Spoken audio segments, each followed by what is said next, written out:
Hello students, now we are going to start chapter 5th, that is the fundamental unit of life question answer. So that the first question is, who discovered the cell and how? Cell किसने discovered की और कैसे की? So this was the first point of this chapter, that cells were discovered by Robert Hooke in the year also we know 1665। और कैसे की थी उसने? हनी कोम जैसे स्ट्रक्चर देखी थी under the microscope in a cork slide.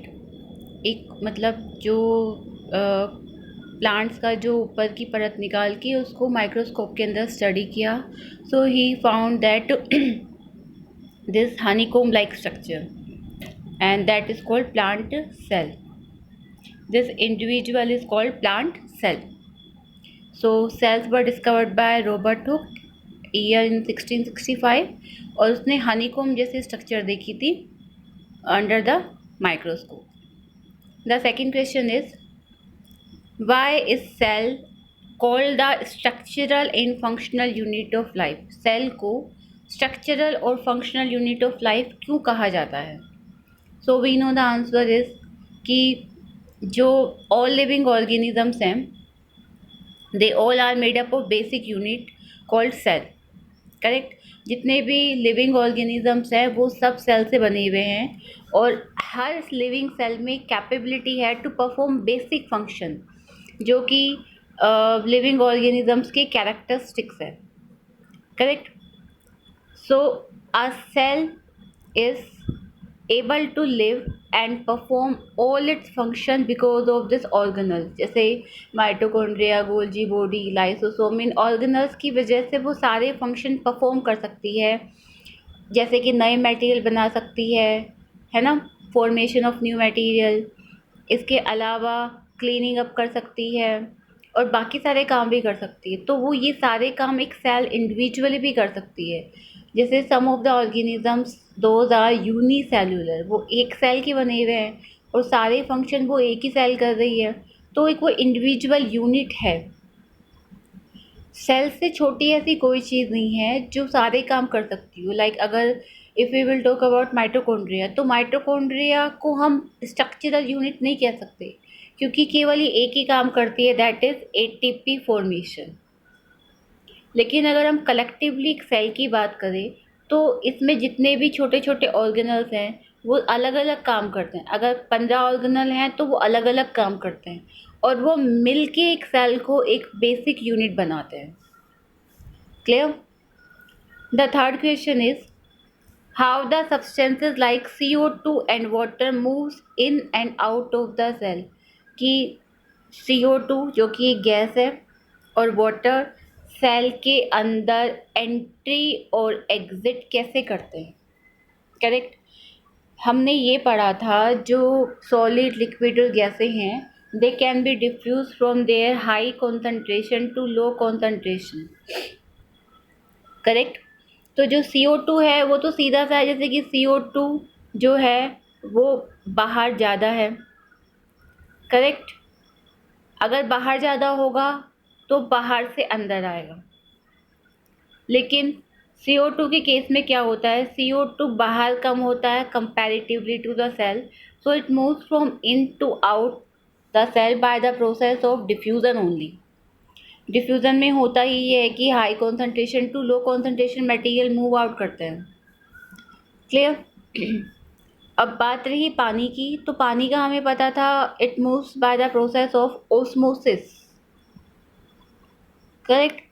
क्योंकि जो मेम्ब्रेन है ना ये सेलेक्टिवली परमिएबल है और जहाँ मेम्ब्रेन की बात हो जाती है तो डिफ्यूज़न के थ्रू ये प्रोसेस नहीं हो पा रहा है। जहाँ मेम्ब्रेन इन्वॉल्व हो जाती है, we read through a selectively permeable membrane movement of material from high concentration to low concentration. Next question is, why the plasma membrane is called selectively permeable membrane? इसके बारे में हमने पहले बात की थी। Selectively permeable means it allows movement of a particular material, not all. यानी ये जो मेम्ब्रेन है ये कुछ मटेरियल की एंट्री को अलाउ करती है, सब कुछ की एग्जिट को अलाउ करती है बट नॉट ऑल, सबकी नहीं करती. That's why it is called selectively permeable membrane. The next question is fill the gaps in the following table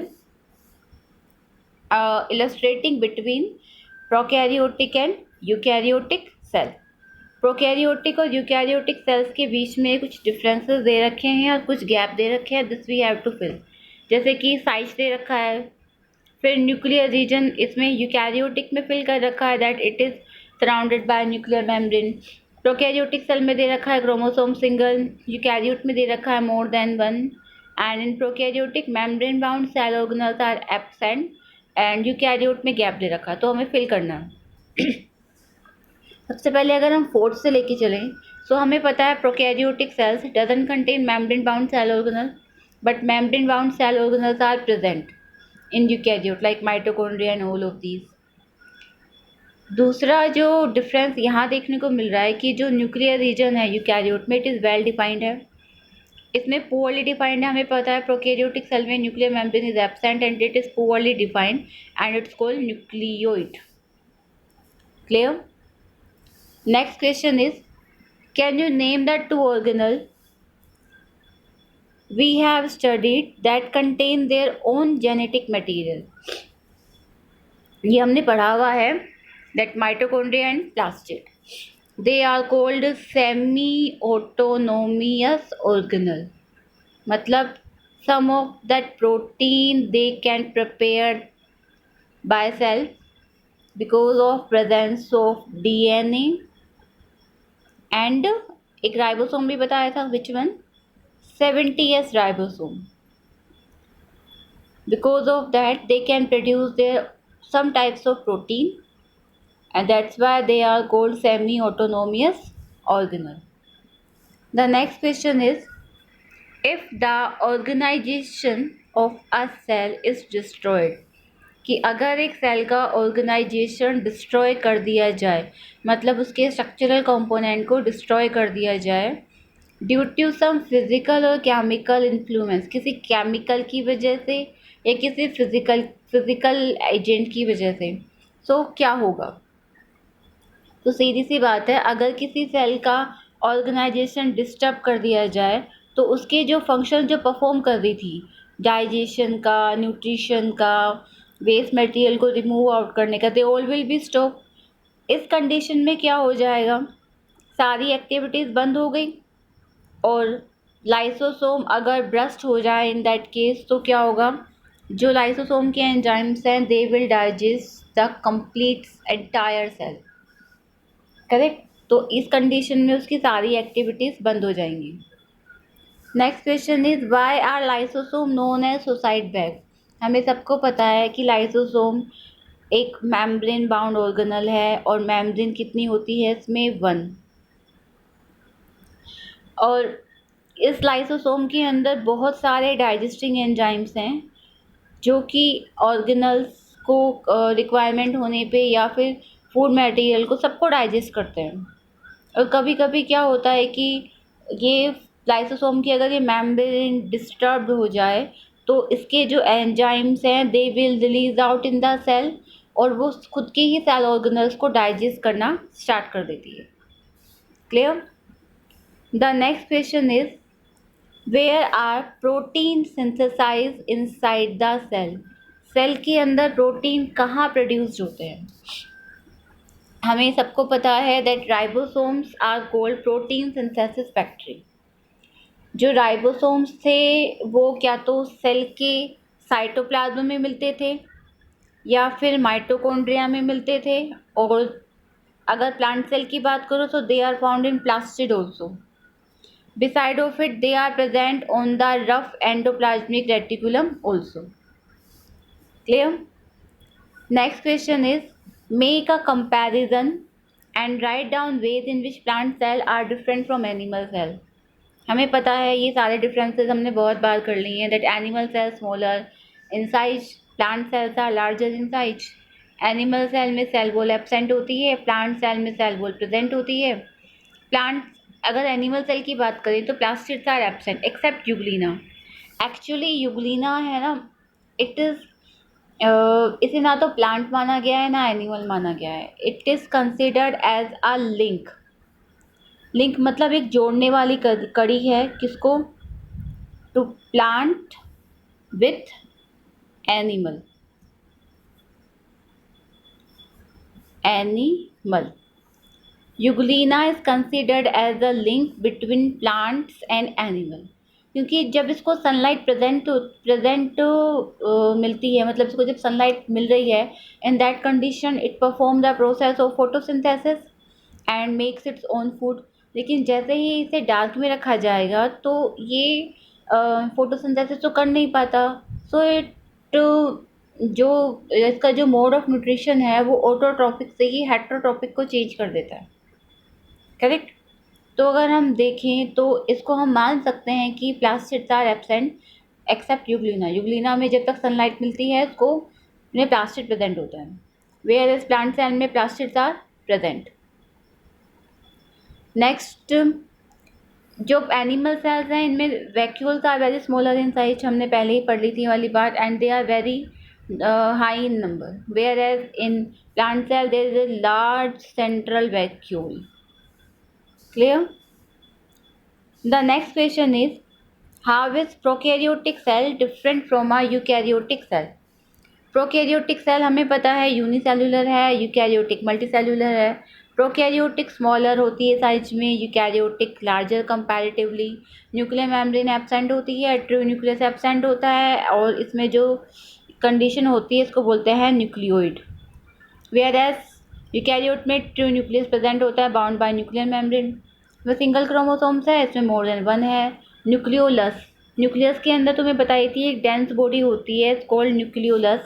it is absent in prokaryote, present in eukaryote. Membrane bound cell organelles are absent like mitochondria, Golgi body. These all are present in eukaryote.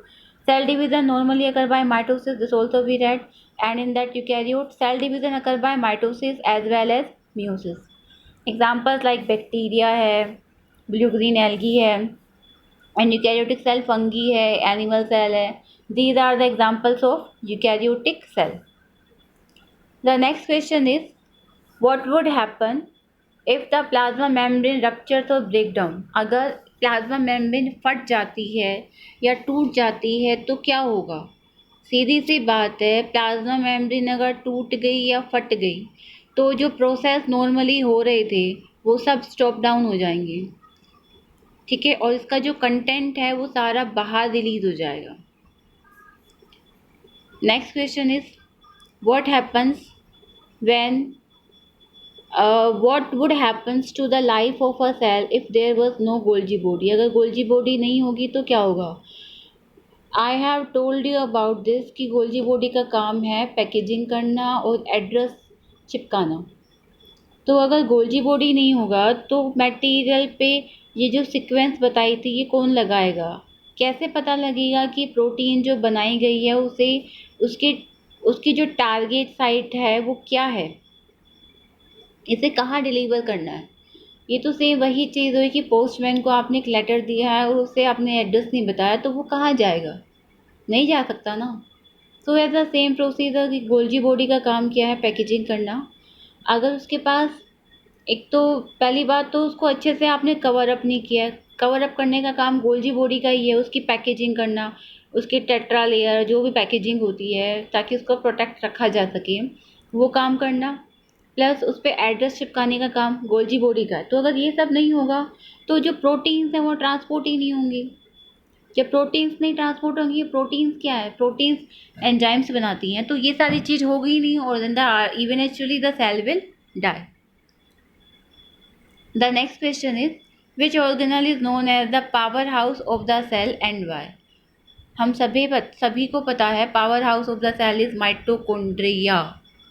क्योंकि mitochondria में जब ये glucose C6H12 and O6, ये 2 सही से नहीं लिखा जा रहा, I hope you understood, plus O2, in oxygen की प्रेजेंस में जब ग्लूकोज ब्रेक डाउन होगा then products which are produced are CO2 which is released out plus water and plus ATP, adenosine triphosphate. Energy currency. तो ये कहाँ रहती है, ये एटीपी जो बनती है ये माइटोकॉन्ड्रिया में रहती है। And according to our body requirement, according to the cell requirement, ATP is release out from mitochondria only. That's why it is called powerhouse of the cell. Next question is, where do the lipid and protein constituting the cell membrane get synthesize, कहाँ बनते हैं? हमने पढ़ा था जो ER है, it is of two type. One was RER, means rough endoplasmic reticulum, and second is smooth endoplasmic reticulum. तो जो rough है, it is rough because of the ribosomes particles are present on it, and smooth, it is smooth because of ribosomes particles are absent on it. तो जो ribosomes particle जहाँ present हैं उनका function क्या होगा? Synthesis of protein. And ribosomes particles are absent on SER, their function is synthesis of lipid. So lipids are synthesized on surface of smooth endoplasmic reticulum and proteins are synthesized on the surface of rough endoplasmic reticulum. The next question is, how does an amoeba obtain its food? हमने पढ़ा था endocytosis, that कि cell के अंदर जब material अंदर आता है तो that process is called endocytosis. अब जहाँ बात अगर अमीबा की आती है, हमें पता था अमीबा की शेप इरेगुलर थी। एंड एंडोसाइटोसिस के टाइप्स वर थे, तो पिनोसाइटोसिस जब लिक्विड लिया जाता है, फैगोसाइटोसिस सॉलिड लिया जाता है, एंड मेम्ब्रेन रिसेप्टर जो मेम्ब्रेन से इंटरेक्ट करके अंदर आता है। तो हमें पता है अमीबा की शेप इरेगुलर है, जहाँ पे ये फूड देखता है उस डायरेक्शन में अपना साइटोप्लाज्म मूव आउट करके फॉल्स फीड बनाता है, विच आर कॉल्ड स्यूडोपोडिया। अब ये जो सूडोपोडिया थे, ये इस तरीके से कवर अप करके फूड कब बनाते हैं? ये फूड पार्टिकल अंदर आया, लाइसोसोम इसको कवर अप करेगी and forms food vacuole. Now the food will digest inside this food vacuole by the help of lysosomal enzyme. After digestion, the digested food is transported in every part of the cytoplasm of amoeba cell, absorbed and utilized. It is the same like 5 steps which occur in the human being, that ingestion अंदर लेना, then digestion, absorption, digested food को absorb करना, assimilation यानी utilize करना, and egestion यानी undigested और waste material को release out करना। द डायग्राम जो हम हमेशा पढ़ते आ रहे हैं, the same. The next question is, what is osmosis? हमें पता है osmosis is the movement of water from high concentration to low concentration but through a semipermeable membrane. इसमें एक रिक्वायरमेंट थी सेमी परमिएबल मेम्ब्रेन की help से। कब तक? जब तक इक्विलिब्रियम, इक्विलिब्रियम का मतलब है जब तक दोनों मीडियम में वाटर कंसंट्रेशन इक्वल ना हो जाए तब तक ये चलता रहता है। एक्चुअली इक्वल होने के बाद भी चलता है, but in that condition movement of water will be same, यानी अगर दो मॉलिक्यूल यहाँ से यहाँ जा रहे हैं तो दो ही यहाँ से यहाँ आएंगे जब ये इक्विलिब्रियम पे पहुँच जाता है। The next question is, carry out the following osmosis experiment. अब लिसन इट केयरफुली। एक्सपेरिमेंट है कि टेक 4 पील पोटैटो हाफ, मतलब हमने 4 पोटैटो मतलब पील करके उसकी छिलके निकाल के ले लिए हैं और इसमें स्कूप, इसमें मतलब एक इस तरीके से गड्ढा किया है, पोटैटो कप सा बनाया है और उसमें सॉल्यूशन फिल करना है। अब हमें क्या करना है? पुट ईच पोटैटो कप इन अ ट्रफ कंटेनिंग वाटर, मतलब इस तरीके से हमने इसको एक वेसल में रखा है which contain water. Keep cup A empty, cup A में कुछ नहीं रखा है। सेम ये हमने बनाया कप ए, इस कप ए में कुछ नहीं रखा है। देन कप बी में हमें रखना है 1 टीस्पून शुगर, इसमें हमने रखी है शुगर। कप सी में हमें रखना है टीस्पून सॉल्ट, इसमें हमने रखा है सोल्ट।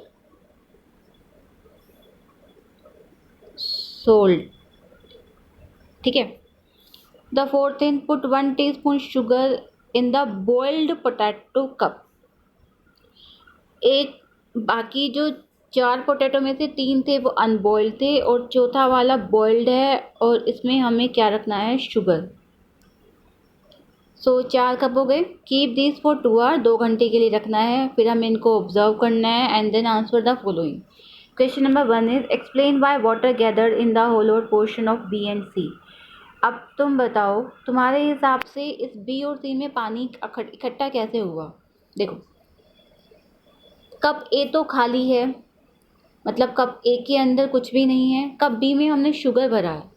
अब हमें पता है शुगर अंदर रखी है, बाहर पोटैटो को पानी में रखा है, तो वाटर क्या करता है, high concentration to low concentration move out करता है। तो पानी इस ट्रफ से अंदर मूव करेगा, तो पोटैटो के अंदर पानी का लेवल बढ़ेगा।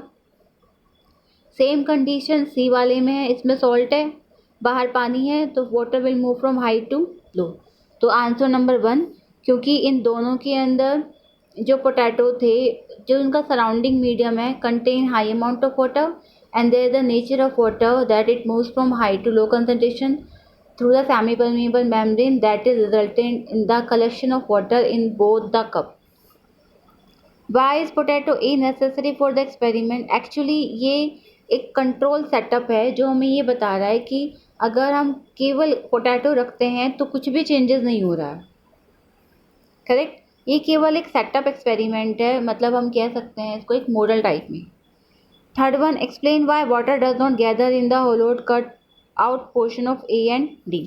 ए और डी के अंदर क्यों कलेक्शन नहीं हुआ है पानी का।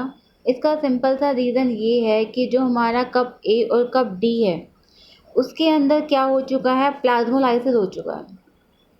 प्लाज्मोलाइसिस का मतलब था कि वाटर श्रिंक, मतलब पानी तो पहले ही ऑलरेडी बाहर है, हाई कॉन्सेंट्रेशन में श्रिंक आउट हो चुका है। इस वजह से उसमें ओस्मोसिस तो हो ही नहीं सकता दोनों कपों के अंदर, cup A and cup D. So यहाँ पे हमारा ये चैप्टर कंप्लीट होता है। इसे अच्छे से रीड आउट करना and don't forget to do this question answer in fair notebook. जब भी हमारी नेक्स्ट क्लास होगी सो पहले कुछ basics questions of this chapter, entire 5th chapter I will ask, and then we will start our next chapter.